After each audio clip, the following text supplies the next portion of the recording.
अब कर देंगे इसको, चलो शुरू से। अब गौर करो इस पर। पहले तो पैरेलल लाइंस की कुछ बातें आपको आनी चाहिए। जब भी दो लाइनें पैरेलल होती हैं, कोई ट्रांसवर्सल लाइन चाहे ऐसे काटे उसको, चाहे वो लाइन ऐसे काटे, चाहे बिल्कुल सीधी काटे, कैसे भी काटे, इंटरसेक्ट करें इनको कैसे भी, वो अपने पास एक ट्रांसवर्सल लाइन होती है। ये जो अंदर के एंगल होते हैं ना, ये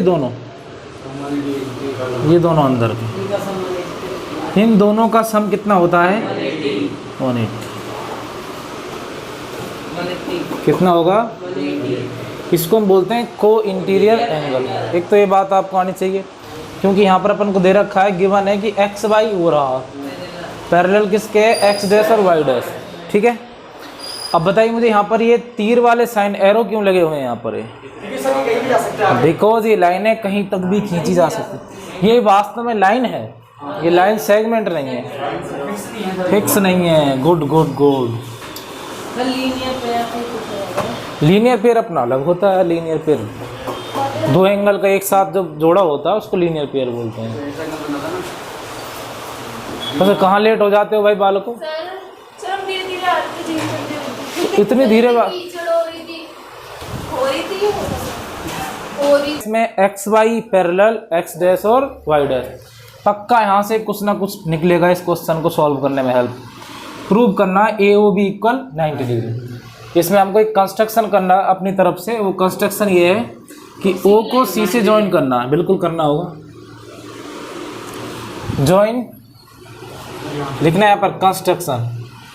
जो हम अपनी तरफ से करते हैं, कुछ भी करते हैं, उसके अपन मिस्त्री हैं, खुद इंजीनियर हैं, उसे अपन किस में लिखते हैं? कंस्ट्रक्शन में। तो by construction join O to C, या आप ऐसे बोल सकते हो join C to centre O, जैसे आपकी मर्जी है। O और C ये हैं ही है वो। अब देखो दो ट्रायंगल बनेंगे यहाँ अपने पास। एक ट्रायंगल देखो इस तरफ देखने हैं आपको दोनों, और ये ट्रायंगल यहाँ पर देखने हैं दोनों।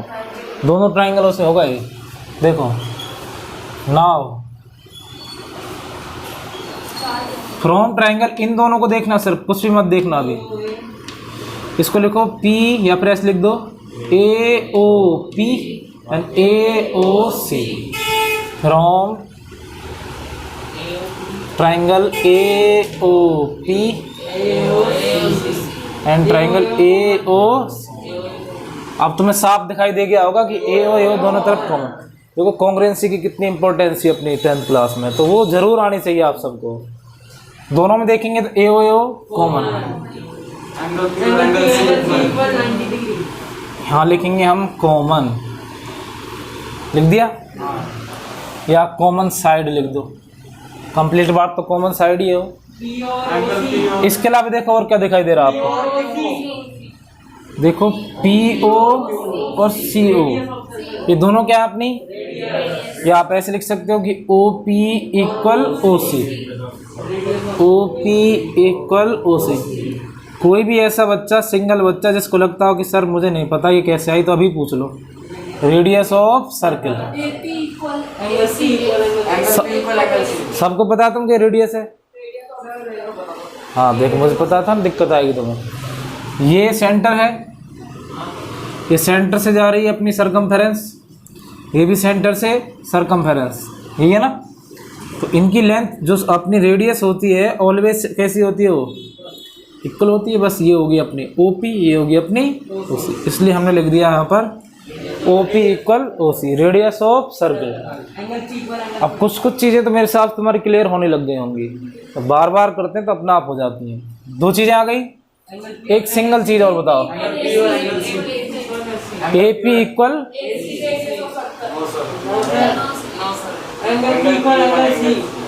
वैसे बहुत बढ़िया बोली है वो भी, जो भी ये बोला है ना, AP इक्वल AC, बिल्कुल बहुत बहुत शानदार बात बोली है उसने। AP इक्वल AC होगा, क्यों होगा? एक्सटीरियर पॉइंट से अगर हम सर्किल पर टेंजेंट ड्रॉ करते हैं तो दोनों टेंजेंट की लेंथ कैसी होती है? इक्वल। और ये बात हम प्रूव कर चुके हैं थ्योरम नंबर 10.2। अगर हम यहाँ पर क्या लिखेंगे, मानो तुम्हारे किसी बच्चे के दिमाग में आता नहीं है कि नहीं आ रहा भाई मेरे तो आपको पता है कि टेंजेंट और रेडियस के बीच में कितनी डिग्री का एंगल बनेगा? तो आप 90 लिख देना। वो भी चल जाएगा। बट अब पता ही है आपको कि ये हो सकता है तो लिख दो, उसने बहुत मेहनत से बताई है किसी ने बात है। तो ए पी इक्वल ए सी, बस देखो यहाँ दिखता है सब कुछ। अगर आप ट्राइंगल का नाम सही लिखते हो तो सब कुछ दिखता है साफ साफ। इसका क्या लिखोगे आप? बाई, ये लिखना पड़ेगा बाई थ्योरम नंबर 10.2। अगर ये बात आपने यहाँ नहीं लिखी तो ये गलत हो जाएगा, फिर गलत है। 3 चीज़ें आ गई। अब जिससे मैं पूछूंगा सिर्फ वो बताएगा और नहीं। अमर से पूछ रहा हूँ मैं, बताइए मैं यहाँ क्या लिखूँ? By RHS, by SSS, by SAS या फिर AAS, क्या लिखूँ? तो इतना टाइम मत लगाया करो, पहले बहुत टाइम निकल गया। बाई SSS, तीनों साइड ही तो यूज़ किए मैंने, तीनों साइड ही तो यूज़ किए हैं। ये दोनों साइड हैं, ये दोनों साइड हैं, ये भी साइड है, तीनों साइड। एंगल तो कहीं है ही नहीं इसमें। देखो AO भी एक साइड है, OPOC भी साइड है और APAC भी साइड है। तो by SSS triangle AOP, triangle AOC हो गया। अब यहाँ से जो मुझे चाहिए उस पर गौर कर लो आप।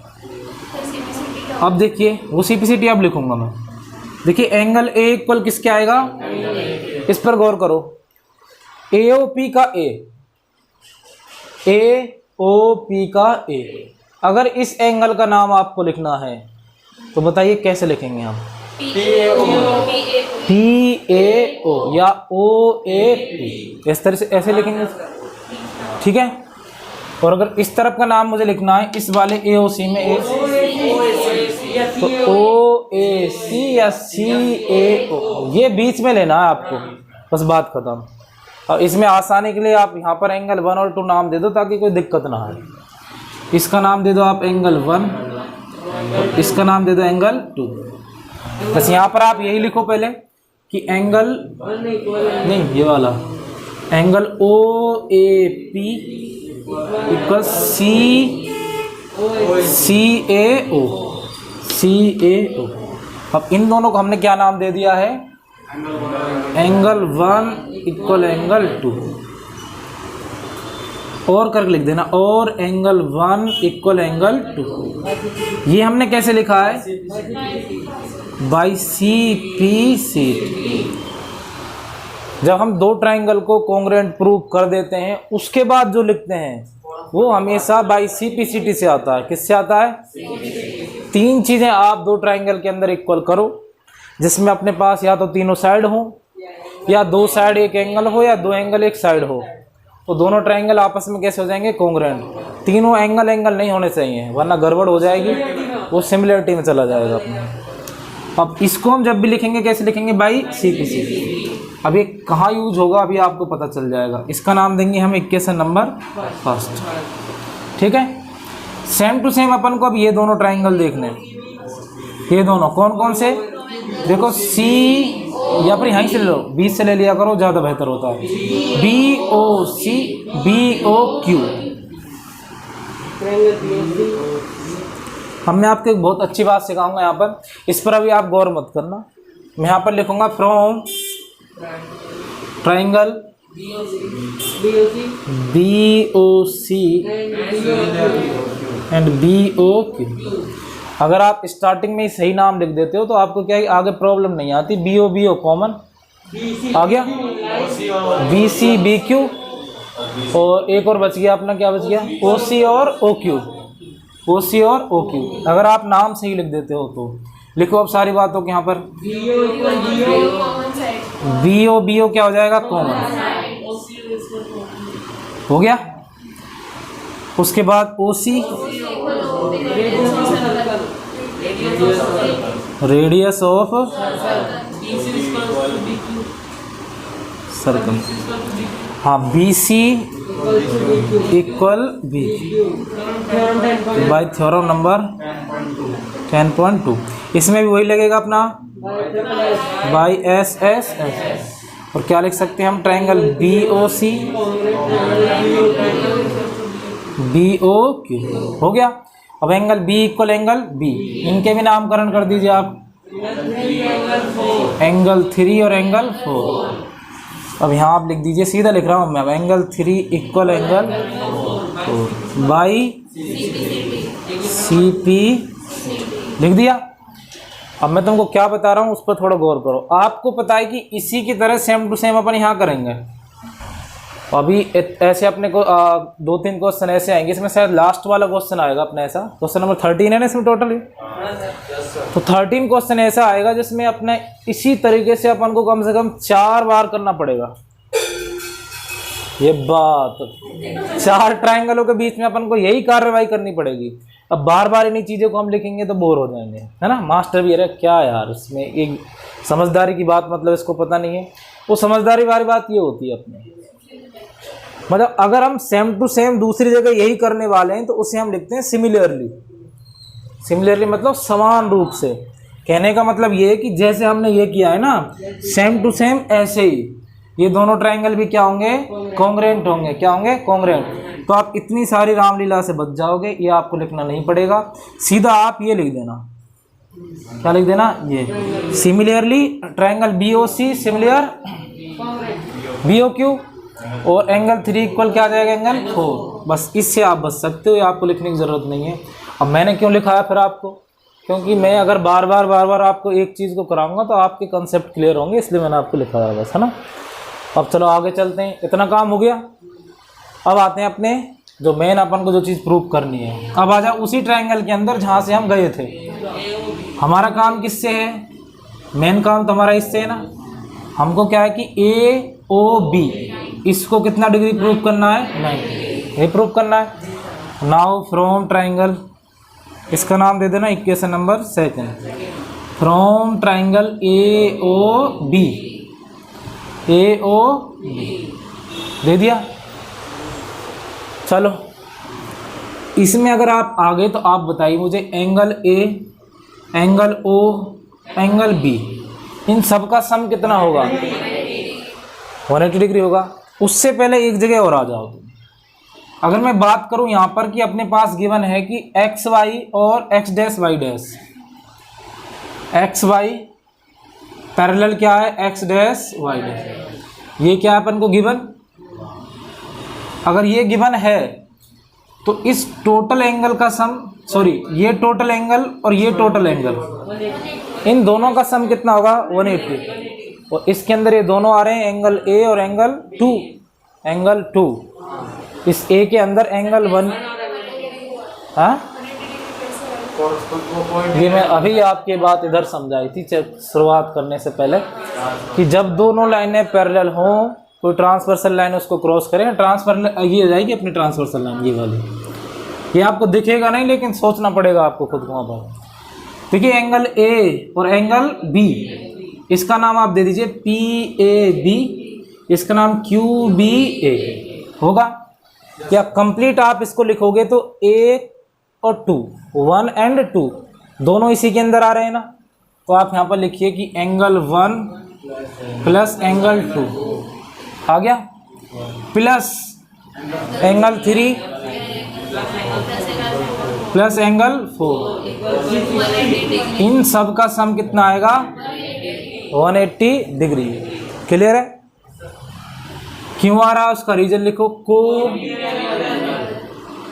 Interior angle. मैं फिर से स्टार्टिंग में बोला था ना, क्वेश्चन बढ़िया है, मेरे हिसाब से सबसे अच्छा क्वेश्चन है। इसमें आपको एक बार तो ये सोचना है कि हमको ये करना है, दूसरा सोचना ही नहीं है। जब सेम टू सेम ही होगा तो क्या सोचना उसमें। तीसरा आपको ये सोचना है कि जब ये लाइनें अपन को पैरेलल दे रखी हैं तो कुछ ना कुछ इसका मतलब है। इसका मतलब ये है कि इन दोनों का टोटल का सम कितना होगा, 180 डिग्री। बोले तो को इंटीरियर एंगल हो गया। अब हमारी ज़रूरत किससे, एंगल 2 से और एंगल 3 से। 1 का और 4 का तो हमें कोई लेना देना ही नहीं है। किसमें, ट्रायंगल AOB में नहीं है इनको लेना। तो आप 1 को और 4 को भगाने की कोशिश करो, कैसे भगाते हैं देख लो। बताइए एंगल 1 किसके इक्वल है, एंगल 2 के। जरूरत किसकी है, 2 की। तो आप 1 की जगह इसको रिप्लेस करके क्या लिख सकते हो, 2 लिख सकते हो ना। जहां एंगल 1 लिखा हुआ यहाँ आप लिख सकते हो एंगल 2। और जहाँ टू लिखा हुआ है उसको टू ही रहने दो। अब थ्री की जरूरत है क्या? है, जरूरत है थ्री की अपन को। अच्छा, फोर की जरूरत हमको नहीं है ना, तो फोर की जगह हम क्या लिख सकते हैं? Three angle three equal 180। और ये सब हमने क्यों लिखा है, कहाँ से लिखा है? यहाँ से लिखा है। आप यहाँ पर लिख दीजिए from equation first and second. यह आपको अच्छा लगता है तो सीधा इन दोनों को उठा के लिख देना कि एंगल 1 इक्वल एंगल 2 और एंगल 3 इक्वल एंगल 4। इनसे हमने इनको क्या किया है? रिप्लेस कर दिया है। आगे समझो इसको। देखो ये कितने एंगल हो गए? 2। जब अगर मैं यहाँ पर लिखूं x प्लस x, इसका मतलब होता है 2x। अगर यहाँ लिखा हुआ है 2 एंगल 2, 4 मत लिख देना इसको, कहीं 4 समझ जाओ इसको। इसको लिखना 2 एंगल 2। ये कितने एंगल है? 2 एंगल 3। इनको हम काउंट करते हैं, जितने टाइम है उतना उसके आगे लिख देते हैं। ये कितने हैं? 2 एंगल 2। ये कितने हैं? 2 एंगल 3। ये 8th क्लास में भी थी ये बातें तो अपने। इक्वल, बताओ दोनों तरफ से कॉमन क्या है? 2। अंदर क्या बचेगा? एंगल 2 एंगल 3 इक्वल, देखिए angle 2 plus angle 3 equal 180 degree.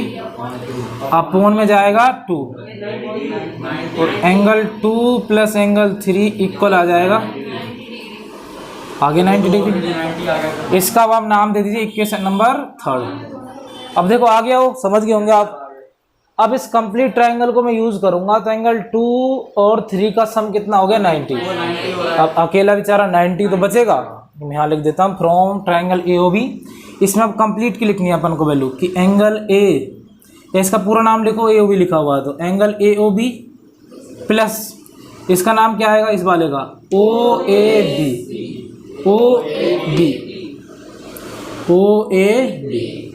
Plus इस वाले का OBA या ABO, ऐसे लिख सकते हो आप, जैसे आपकी मर्जी हो। बस B को बीच में रखना है आपको। B को कहाँ रखना है? बीच में। ABO देखो ABO तो सिर्फ इसी की बात हो रही है, इसमें 4 नहीं आएगा बिल्कुल भी। अगर तुम्हें 4 भी लेना है ना तो AB फिर X डैश बोलो या फिर Q बोलो, या तो X डैश बोलो या फिर क्या बोलो? Q। तब इसमें दोनों आ जाएंगे। तब कितने आ जाएंगे? दोनों। अब देखो जो B है अपना, उसको हमने क्या मान रखा है ऑलरेडी? 3। या तुम्हें लगता है कि नहीं मास्टर ये हमने गलत लिख दिया, हमें उचित नहीं लग रहा है, ठीक है मिटा दो। हमें ज़रूरत किसकी है? AOB की। इसका हमको नाम पता है, हमने क्या नाम दे रखा है? 2। सीधा लिख दो कि एंगल 2। तुम जैसे संतुष्ट रहो वैसे रहो। इसका नाम क्या है? 3। इसका सीधा नाम लिख दो 3। इक्वल कितना आएगा? इक्वल आएगा 180 डिग्री। और इसके आगे आपको लिखना पड़ेगा angle sum property of triangle. Angle sum property of A triangle, उससे ही हम बोलते हैं कि कोई भी ट्रायंगल के इंटीरियर एंगल का टोटल सम कितना होता है? 180 डिग्री। आगे देखो इन दोनों की वैल्यू कितनी है, इसको पुट करो। AOB plus 90 degree. ये क्यों लिखा, कहाँ से लिखा? लिख देना फ्रॉम इक्वेशन नंबर 3। देखिए एंगल AOB माइनस 90 और AOB इक्वल हो गया भाई। और लिख देना नीचे हैंस। तो ये क्वेश्चन है अपना क्वेश्चन नंबर 9। मैंने समझा ना, थोड़ा स्लो समझाया इसको। हालांकि 3 बात सोचनी है बस इसमें। एक तो अपन को इन दोनों को क्या करना है? कॉन्ग्रुएंट प्रूफ करना है, कर देंगे। उसके बाद आपको पैरेलल लाइन के बारे में सोचना है। A और B दोनों का सम कितना लाना है? 180। खत्म। दूसरा स्टेप अपना। 3rd स्टेप तीनों के बारे में है, वो जो आसान है, इसको हम शुरू से बचपन से करते आ रहे हैं। कोई 5000 साल हो गए इसको करते करते अपन को। इस नीचे वाली बात को 15 मिनट जल्दी करो, फास्ट बंद करो। वो ये जो क्वेश्चन नंबर अपना था, कौन सा था? 8 क्वेश्चन था, उसी के जैसा सेम टू सेम। बट इसमें प्रूव क्या करना है अपन को? देखो गिवन है अपने पास ABCD इज ए पैरेललोग्राम। दे रखा है कि ABCD क्या अपने पास पैरेललोग्राम।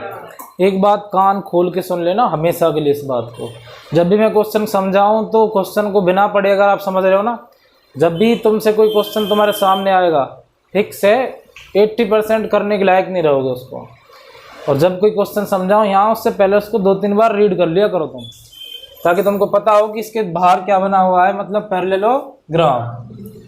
इसको हमें प्रूव क्या करना है, रोम्बस प्रूव। अच्छा चलो यहीं पर कुछ लिख देता हूँ मैं।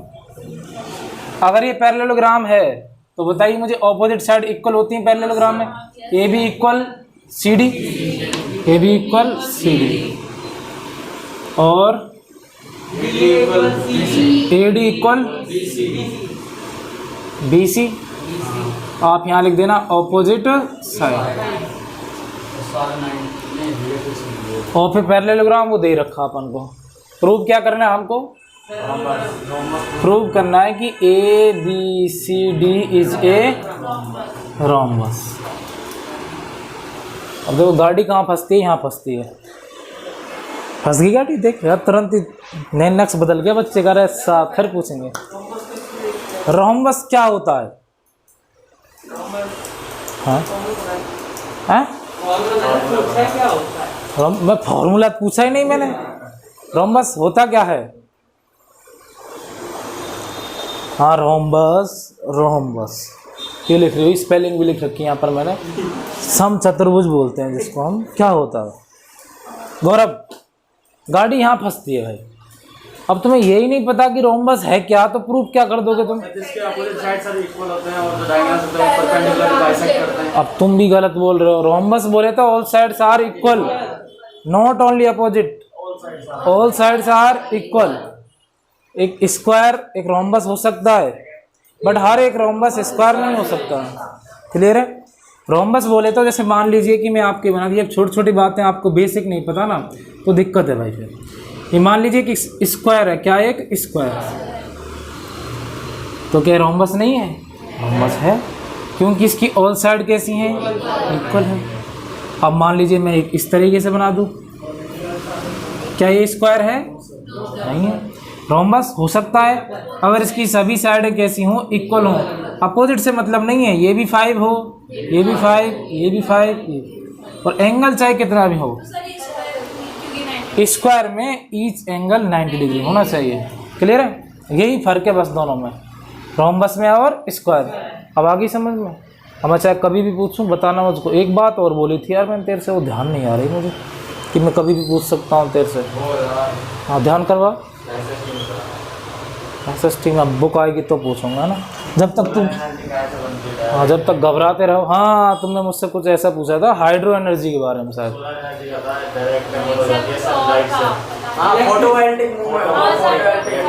ठीक है मैं उसमें बुक खोलूंगा तो मैं ध्यान रखता हूँ।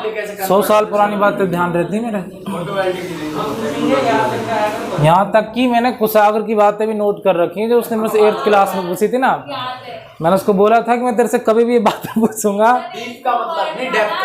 हाँ गहराई। और एक अपने एक बच्चा था 10th क्लास में, जब भी मेरे से कोई पूछता है ना मैं उसको बताता हूँ, उसको पर नोट कर लेता हूँ कि हाँ भाई परमानेंट याद रहेगी ना।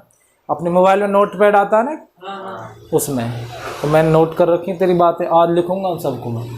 तो इसको अपन को रोम्बस प्रूव करना। बताइए रोम्बस क्या। बिल्कुल, जिसकी ऑल साइड्स आर इक्वल, जिसकी ठीक है मैं समझ गया, सभी समझ गए अपने आप। ऐसे बोला कर अच्छा लगता है प्यारे बच्चे।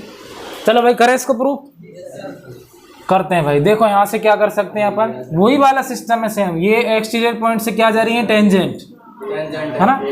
तो भाई AQ इक्वल AP। यहाँ पर लिख सकते हैं कि A is a exterior point.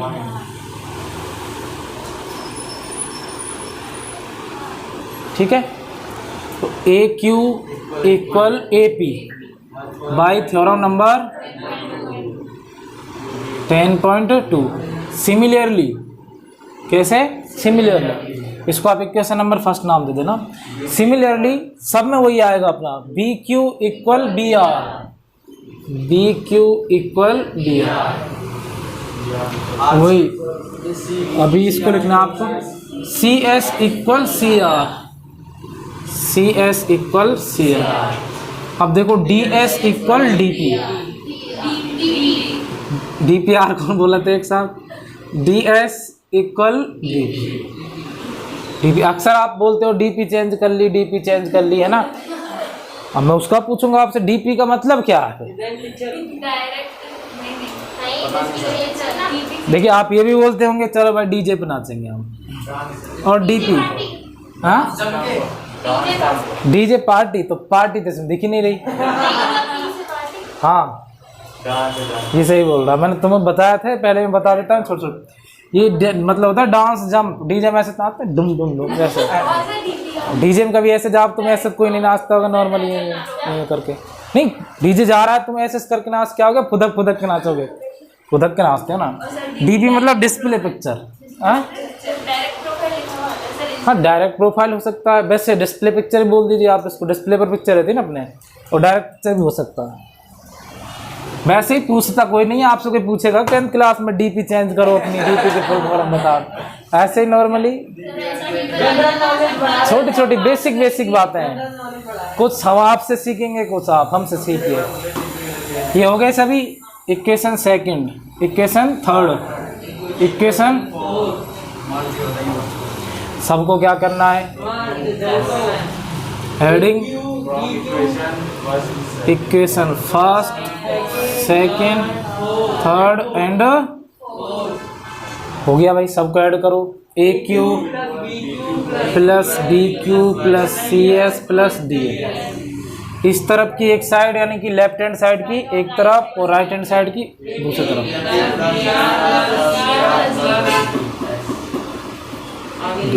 आ गया।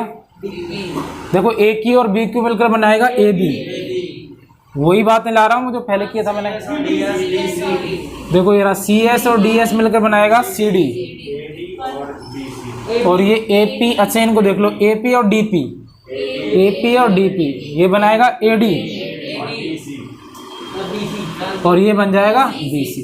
दोनों बच्चे हुए ये बन जाएंगे अपनी ये वाले बी सी, बन गए खत्म यहाँ तक। अब काम क्या है हमारा, हमको जो प्रूव करना है, ये बातें आपके दिमाग में ऑलरेडी क्लिक हो जानी चाहिए।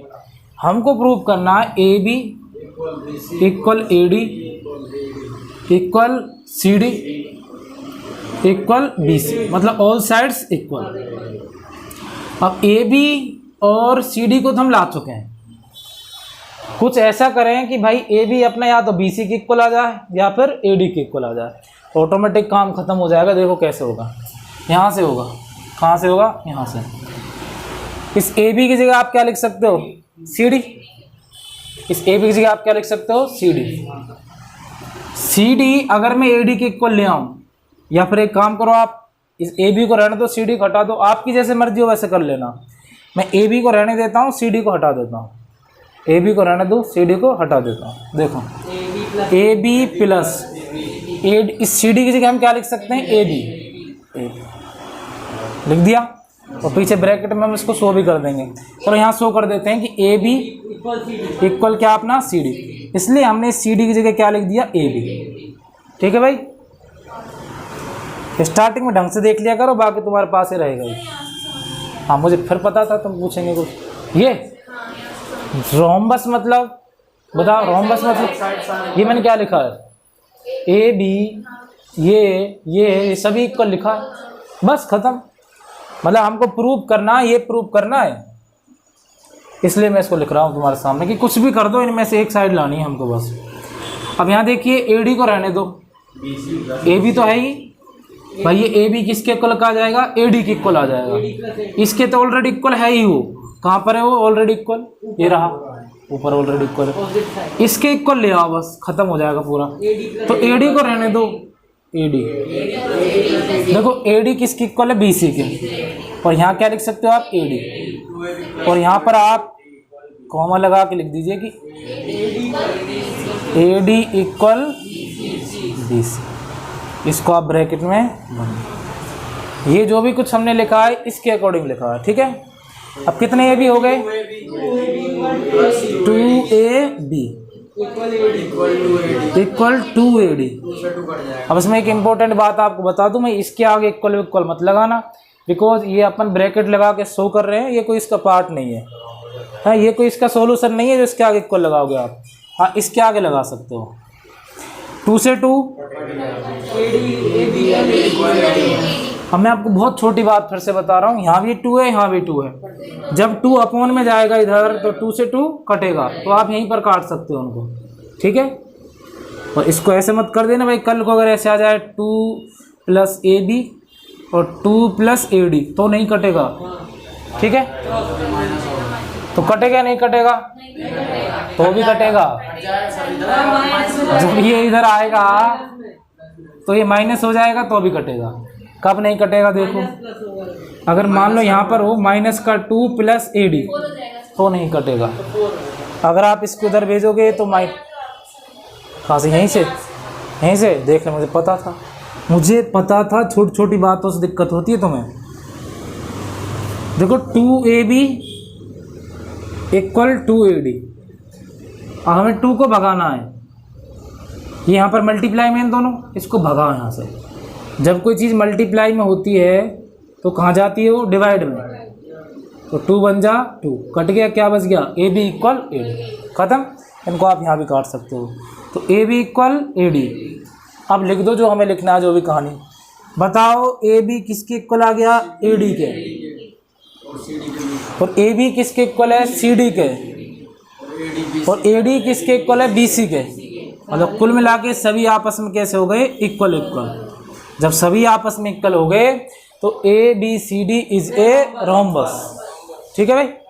ABCD इज ए रोम्बस, मुझे लिख देना। So ABCD is a rhombus, answer आ गया। हाँ रोक दे।